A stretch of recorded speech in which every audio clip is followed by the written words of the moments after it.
Ito na yung request ninyong video mga kaibigan para mas makita nyo maigi yung ating 2012 Hyundai Eon na may 35,000 kilometers only. So ayan siya, paikot. So unahan ko na kayo mga kaibigan, may konting scratches lang, which is normal sa isang 2012. Pero kung titignan nyo paikot, okay naman siya. Presentable. Pwedeng hindi galawin. Tsaka kakatukin natin para mas makita nyo. Pakinggan nyo. Diba?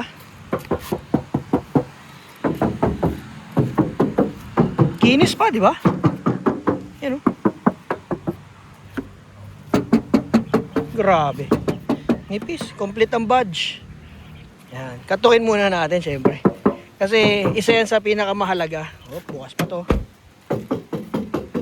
Alam niyo kung bakit? Ba't natin pinapakita na latang-lata yung body? Ibig sabihin, walang masilya. At pag walang masilya, malaki ang chance na hindi pa siya talaga nababangga. Okay? So, ayan siya. Fog lights.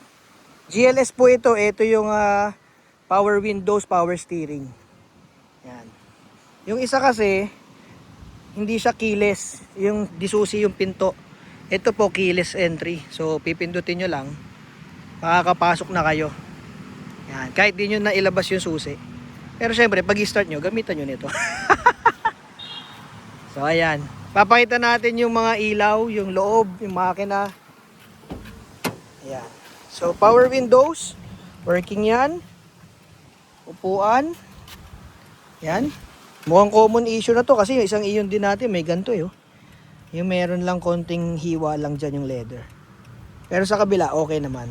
Goods naman. Depende rin kasi yan sa sumasakay. Wala naman sa mileage, di ba? 35,000 kilometers ay madami na rin yun. Pero tignan nyo to. Yun o. Napakagaspang mga kaibigan. Di ba? Ito rin, busina. Cambio. Pedal. Upuan sa kabila. Yan. Maganda siya. Sa likod din. Maganda rin. Ceiling. Oh, gumagana pa. Ito. Yan. Malinis. So, mileage. 35,681. Power windows check.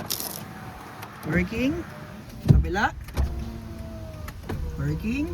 At yung likod, originally, manual windows po talaga. Ayan.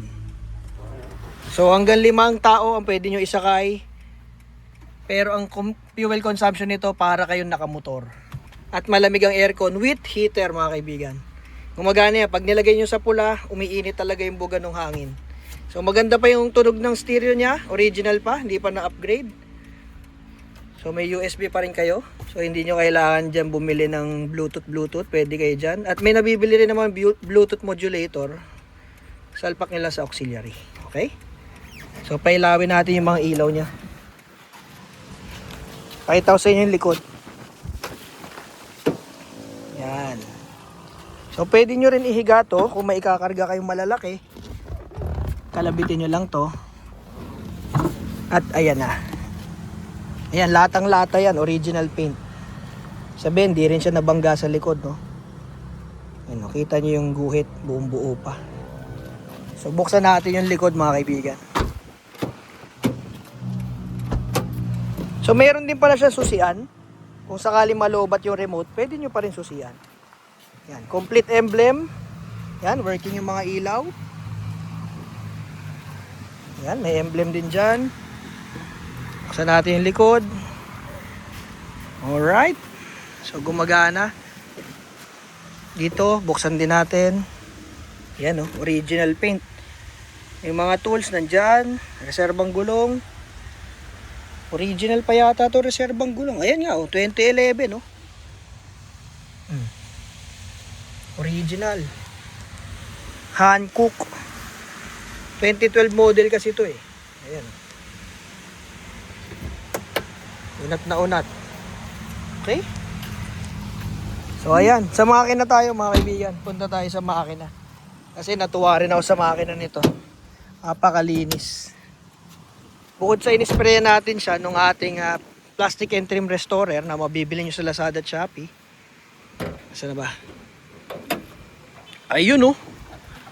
Grabe ba? Yan ang makina. So ano ba hinahanap natin sa sasakyan? Bagong change oil na to. Bago na ang brake fluid. Bago na ang coolant.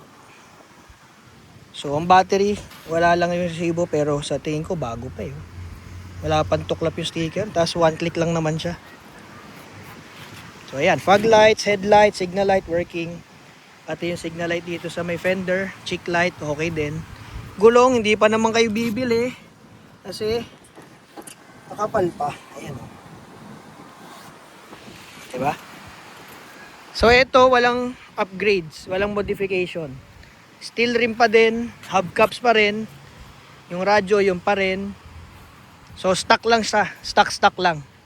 Walang modification tong auto na to. Yan o, tingnan nyo rito.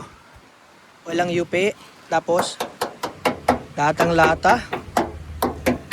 Diyan yung makikita kasi pag halimbawa nauntog na yung harap, may mga lukot na yan. Pero sa akin personally kung sakaling makabili man kayo ng mga may lukot dyan or yung may bangga, basta good condition, okay naman yung ibang parte na test drive nyo, satisfied kayo, walang masamang bumili. Basta yung presyo okay lang. Wag naman yung sobrang taas tapos may bangga. No? Okay lang, napapalitan naman lahat yung pyesa niyan bumper, radiator, yung mga hood, walang problema yan. Yung performance pa rin after all, yung pa rin ang mahalaga. Alangan naman super kinis, tumitirik naman o kaya blow by, di ba? So okay lang yan, basta good performance. So ayan ang ating Hyundai Ion. Ganda ng makina nito. 35,000 kilometers, so mai-enjoy pa to ng napakatagal.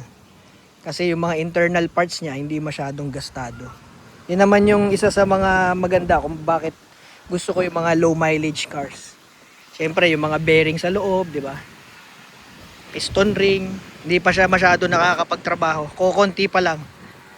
So ayan. Ayan, kung gusto ninyo, pwede na natin itong bitawan. 2012, 35,000 kilometers.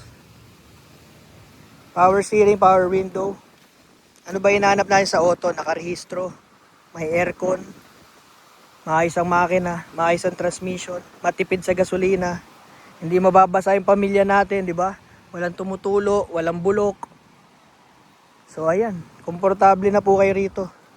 Konti lang idadagdag nyo sa scooter. So kung gusto niyo, interested kayo, lalagay ko yung number sa comment section. Isang tawag lang, sasagot kaagad yung ating admin dyan. Thank you po.